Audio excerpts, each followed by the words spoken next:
محتوى ايه وانا بقدم محتوى ولا زبابة؟ يا مساء الخير أو يا صباح السعادة على السكر الزيادة على حبايبي الحلوين.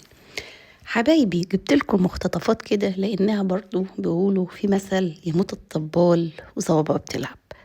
اشتغلت على الناس بالعيا، ما نفعتش وما طلعتش ترند. تعالوا دخلت دلوقتي على الضرايب، وانا جبت لكم بلسانها هي قالت ايه وهتنفي ايه وهتقول ايه تاني. يلا. يا جماعة أنا فعلا لما رحت على الضرايب السنة دي عشان أعمل الضرايب، مفروض في خانة للطرف التاني وفي خانة ليا. مفروض أنا يعني إحنا اسمنا إحنا الاتنين، ومفروض إحنا الاتنين نمضي على ورقة الضرايب. فبما إني أنا قلت في اللايف بما إني الطرف التاني مش موجود، أنا رحت لحد الضرايب وقلت لهم إن هو مش موجود عشان والدته بعافيه شويه وراح يزورها. فالضرايب قالوا لي خلاص السنه دي مش مشكله، حطي امضتك انت لوحدها، بس السنه الجايه لو الطرف التاني ما مضاش احنا بنلغي اسمه تماما من الضرايب، يعني بنمحي اسمه تماما. فانا طالعه كنت بحكي للناس. انا بقول لكم وهي قالت لكم والدنيا قالت كلها ان الضرايب من اول سنة هو ما بيمضيش في الخانة بتاعته بتمحيه نهائي. يعني مفيش ضرايب، والضرايب ومشكلتها معاك انتي علشان الممتلكات. عشان الضرايب بتاعه طليقي، عشان احل معاهم المشكله بتاعته، لاني انا المشكله لما قبل ما يتم الطلاق، مش عارفه استاذ احمد بيعرف في القوانين ولا لا، قبل ما ادي للضرايب ورقة الطلاق، فكانوا لسه بيبعتولي مدام هناء ومسيو رضا. انا كنت بعمل الضرايب بتاعت الناحية بتاعتي، انا بتاعت الناحية بتاعته هو كنت بسيبها فاضية، وكنت بقول لهم انا يعني ماشية في اجراءات طلاق. فكنت برجع ورقة الضرايب، المكان بتاعي انا مليان والمكان بتاعه هو فاضي. وانا قلت لهم لما رحت على الضرايب اكتر من مرة، قلت لهم انا طليقي ساب البلد وانا في مشروع طلاق، يعني انا رافعه قضيه في المحكمه. عملت كده لمده سنتين تمام لحد ما تم الطلاق عشان يعينوا اسمه من اسمي.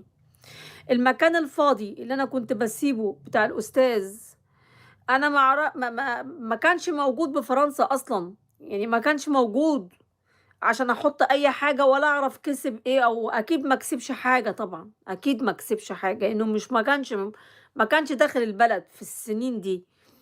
بس بدأتي تعترفي وتتعرفي وتقولي كل الحقائق. دلوقتي بتقولي رضا ما دخلش نهائي، وجايبه لكم المقطع اللي لما رضا قطع الكارت قعدت تردح وتقول ده انت قطع الايه الكارت التقليد وكل 6 شهور داخل طالع. تعال نسمع. زمان، ما انت ماشي من زمان وعمال داخل طالع كل 6 شهور عشان كارت الاقامه ما يموتش. كارت الاقامه اللي انت كنت هما في سنه قبل ما يسيب فرنسا تماما، هو يعني في رقم حطه لنفسه جنب الاسم بتاعي، وبعد كده هما كمان حسبوا السنة اللي ساعدوه فيها بالفلوس دي. ومش عارفة ليه بيحسبوا عليا يعني أو حاسبين عليا الفترة اللي هي قبل الطلاق، في كل حاجة كسبها قبل، أنا مالي. يا ولية ارحمي نفسك، ما هم فرضين عليكي لانك انتي صاحبة المطعم يا ولية. يا ولية اتقي الله في الراجل ده. الراجل كان طالع وجبته كذا مرة في مقطع بيقول انا مش حيلتي غير القميص اللي كان عليا واللي كان بيوفري بيبعته لعياله وعمل بيهم كل واحد شهادة هناك عشان خاطر اولاده. فاتقي الله في نفسك وسيبك من الفيلم والاسطوانة دي لان انا وراكي. اوكي، تعالى نكمل ونشوف بلسانها بتقول ايه. شوفوا قد ايه الحب، شوفوا ان هي قالت انا مستعده اذي نفسي ويبيعوني بيتي وادفع مخالفه وما اذوش، يعني زودتيها قوي، يعني مش للدرجه دي ان انا ممكن اخليهم يبيعوني بيتي او اخسر الجنسيه او يبيعوني حياتي عشان حد. فيعني انت زودتيها شويه، وزي ما تكوني بتقولي للطرف التاني دي بتعبدك وبتموت فيك ومش قادره تعيش من غيرك، والنبي ارجع لها. يعني انت كلامك مش معناه حاجه تانية غير اسعد الطرف ده قوي. يعني لو كان قال لي مثلا، يعني بعد الشر شوفوا قد ايه، لو كان في الفتره دي قالوا لي عيني كلى من كليتك واديها له، والله العظيم كنت هعين واديها له.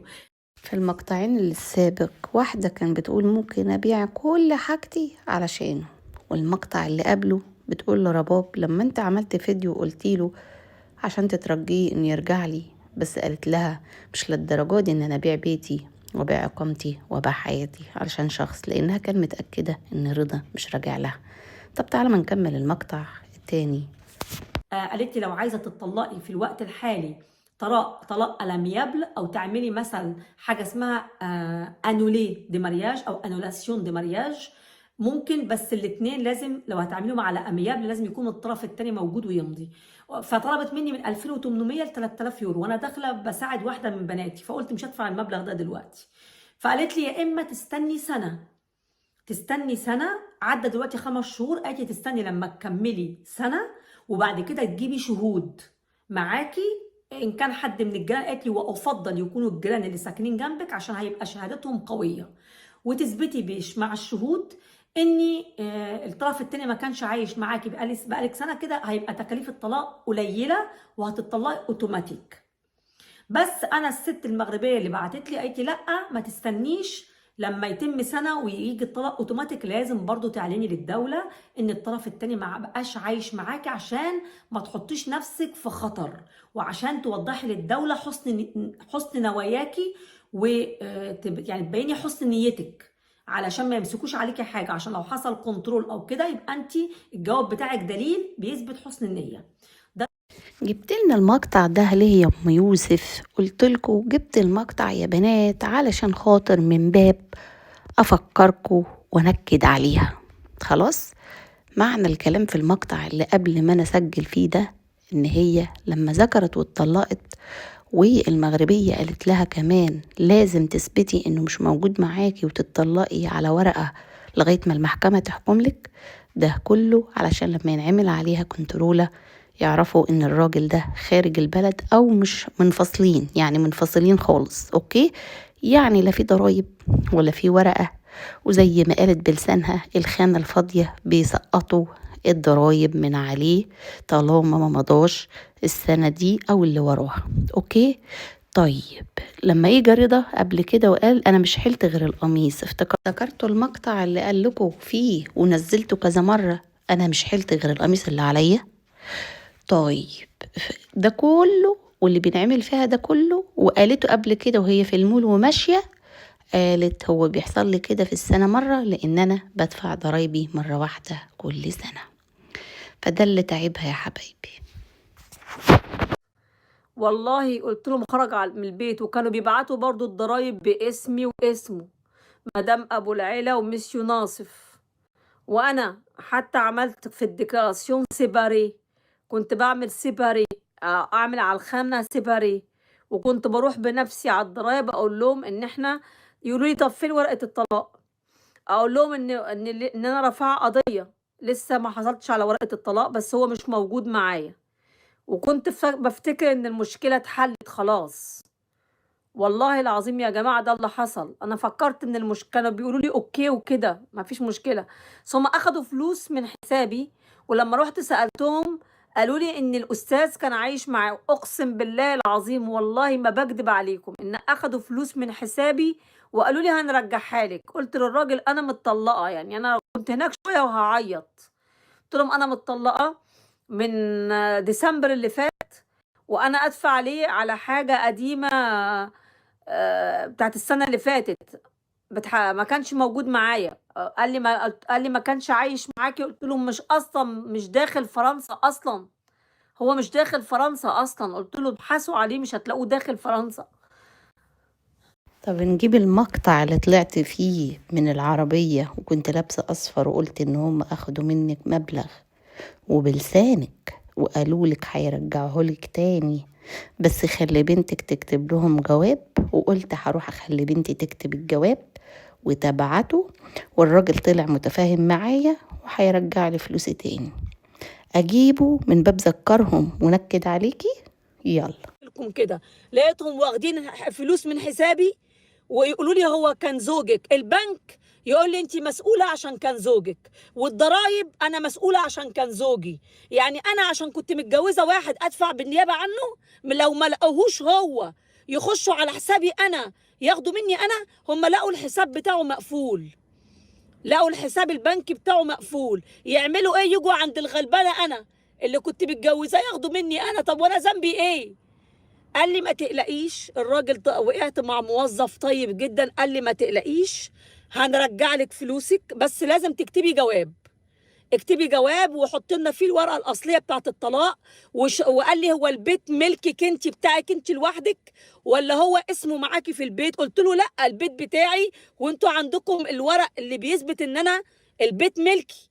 اسمعي يا نقة يا حلبق، انت قبل كده ذكرتي ان انت في شهر 12 بتدفعي بقى ايه على بيت مسيو جانو، على بيتك، على شقق بناتك، على المطعم، على الجراج اللي مأجراه. فكل الضرايب دي بتعملي الشغل على الناس عشان تستضعفيهم، ماشي؟ وهم سألوكوا سؤال واحد: المطعم باسمك ولا باسمه؟ كان ده السؤال بتاعهم، غير ان هم قالوا لك ابعتي لنا جواب زي ما انت قلتي بالظبط وهيرجعوا لك الفلوس. فبطلي بقى استضعاف الناس كده، وبطلي هبل علشان ما تركبيش الجبل. تعالى نكمل. لا يا قلبي، صيدليه، ما رحناش مستوصف. رحنا عند الدكتور واتخانقنا، لان كانت السكرتيره اللي قاعده بره، الناس كانوا بيرشوها، واللي يديها مثلا 10 جنيه 20 جنيه وتدخله قبل، واحنا جايين من قبل من بدري. قلت لها ما ينفعش الكلام ده حضرتك، انت بتدخلي الناس جايين بعدنا. فقالت لي لا يا مدام، هما جايين قبلك. قلت لها ازاي، انا قاعده وشايفاهم داخلين بعدنا حضرتك. ودوني كده عند الدكتور. نقة يا حلبق، كنت رحتي يا حبيبتي قاعدة في قرية أو حواري قرى وشفتي فيها دكاترة أهم حاجة إن هم بيشتغلوا، والست اللي انت بتقولي بتحلي بالجاموسة عشان تيجي تعلق لك المحاليل، بدل ما تغير البامبز يا اختي العواجيز وتلف عليهم وتستقطفهم كده وتاخد بيوتهم وتضحك عليهم وتاخد أموالهم من غير عين حق، تاخده بالباطل يعني. فهمتي يا اختي ولا اقولك تاني؟ مصر يا بت وستوب، طلع منها العلماء يا بت، طلع منها علماء وطلع منها دكاترة وطلع منها لاعبات كورة وطلع منها ناس ما تعرفيش أساسك انتي تعرفي تاريخهم. فهمتي يا غبية يا هبلة يا لما انتش عارفة يعني ايه معتز مطر؟ ما انت بهيمة يا بنتي، بتاكلي انتي زي البهيمة بالظبط. كان الكرسي بتاعه قلبه، يعني القلب بتاع الكرسي قلبه طالع لو قعدت عليه. كان الكرسي على اساس ان هو لونه اسود. بعد كده الدكتور لقيته بيكتب الروشتة، ما كشفش عليا، ما قاليش حتى افتحي بقك وقولي اه. قاعد كده كده دكتور على مكتب مصدي قديم من ايام سيدنا. مش الصراحة اللي احنا شايفينه ان الدكتور لما شاف شكلك قال الحمد لله اني ما كشفتش عليها.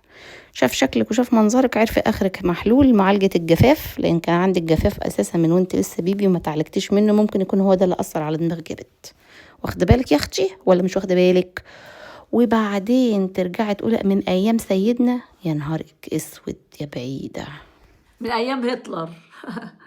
اول ما دخلت لقيته بيكتب روشتة، لابس نظارة كده بيبص لي، هو بيبص وبيكتب، يبص ويكتب، يبص ويكتب. رحنا جبنا الدواء. وده إن كان يدل فيدل على إن الدكتور ده راجل عالم مش دكتور، من نظرته حكم عليكي وشخص حالتك من بعيد لأنه قرف منك. شفتي يا بت ولا لأ؟ عرفتي يا بت العلماء وأخدتي دوا كمان وطبتي يا أختي وجيتي زي القرد تجري كده، مع إنك قبل كده قلت على سوريا برضو بيتعالجوا بحقنة واحدة. بعد كده قالوا لي الدكتور قال لهم علقوا لها محاليل. علقوا لي المحلول، عارفين في البتاعة بتاعت الشماعة بتاعت الهدوم، شماعة الهدوم جابوها لي وعلقوا لي عليها المحلول. والولية كانت قالوا لي هنجيب لك مش عارفة واحدة اسمها ايه، هتيجي عشان تعلق لك المحلول، بس قالوا لي استني شوية عشان بتحلب البقرة. بتحلب البقرة، هي مين دي اللي هتيجي؟ قالوا لي دي ممرضة وبتحلب بقر. قالوا لي اه. جت بقى بعد ما حلبت البقرة، حطت لي المحلول ونسيتني. المحلول فضي، الكيس فضي، وكان هتطلع روحي. انا اللي شديت البتاع، انا اللي شديت البتاع، لان هيمشي في جسمي هوا هوا. قالوا لي بس لما الممرضة تحلب البقرة. فعلقوها لي على بتاعة الشماعة، على الشماعة كده في المحلول، علقوه على الشماعة بتاعة الهدوم. وبعد كده بقى يحطوها على عصاية كده. انا مش دريانة باللي بيحصل فيا، انا مش دريانة. انا كنت عايزة اخف.